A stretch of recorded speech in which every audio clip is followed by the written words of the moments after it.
ఐబొమ్మ రవి వ్యవహారంలో హైదరాబాద్ సిసిఎస్ పోలీసుల విచారణ కొనసాగుతోంది. చెంచల్గూడ జైలు నుంచి రవిని సైబర్ క్రైమ్ పోలీసులు కస్టడీకి తీసుకుని విచారించారు.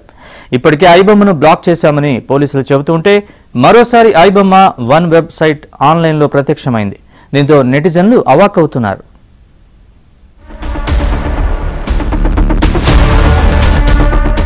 ఐబొమ్మ పేరుతో సినిమాలను పైరసీ చేస్తున్న ఇమ్మడి రవిని కస్టడీలోకి తీసుకున్న పోలీసులు మొదటి రోజు విచారించారు.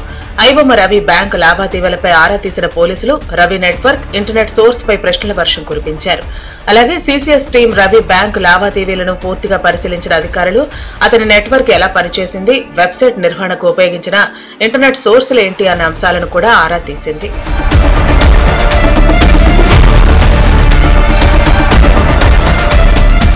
ఈ విచారణలో భాగంగా రవిపై ఫారినర్స్ యాక్ట్ సెక్షన్ కూడా జోడించినట్లు తెలుస్తోంది.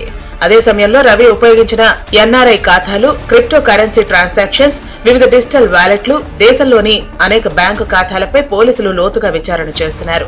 ఆన్లైన్ మోసం, పైరసీ వ్యవస్థకు ఇంటర్నెట్ ఎలా పనిచేసిందనే క్లూ కోసం అధికారులు వివరాలు సేకరిస్తున్నారు. ఐబొమ్మ వెబ్సైట్ నడపడానికి రవి ఏంజల్ ఐపీ మాస్క్ ఉపయోగించి ఐపీ అడ్రస్లు మారుస్తూ ఆన్లైన్ ట్రేసింగ్ కి అడ్డుకట్ట వేసినట్లు సీసీఎస్ విచారణలో బయటపడింది.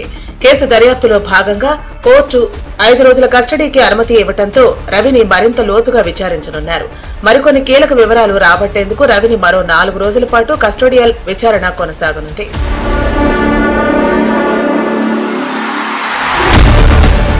ఐబొమ్మతో పాటు బప్పం టీవీ పేరు మీద 17 ప్రధాన వెబ్సైట్లు, 65కు పైగా మిర్రర్ వెబ్సైట్లను నిర్వహిస్తున్నట్లు ఇప్పటికే పోలీసు విచారణలో తేలింది. ఈ పైరసీ సామ్రాజ్యం ఎంత విస్తరించిందంటే ప్రతి నెల సుమారు 3.7 మిలియన్ల యూజర్లు ఈ సైట్లలో లాగిన్ అవుతున్నారు.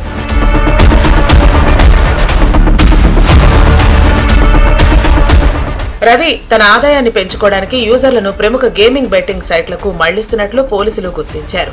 ఆన్లైన్ బెట్టింగ్ల ద్వారా రవి భారీగా అక్రమ ఆదాయాన్ని సంపాదించినట్లు తేలటంతో ఈ కేసు మనీ లాండరింగ్ కోణం వైపు మళ్లింది.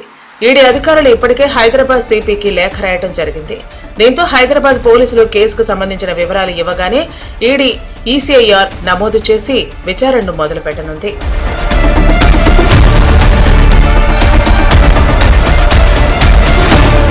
మరోవైపు రవిని అరెస్టు చేసినా పైరసీ ఆగట్లేదు. ఐబొమ్మ రవిని అరెస్టు చేసిన 24 గంటల్లో బప్పన్ టీవీ, ఐబొమ్మ వెబ్సైట్లు క్లోజ్ అయినా కొత్తగా ఐబొమ్మ వన్ ప్రత్యక్షమవుతోంది.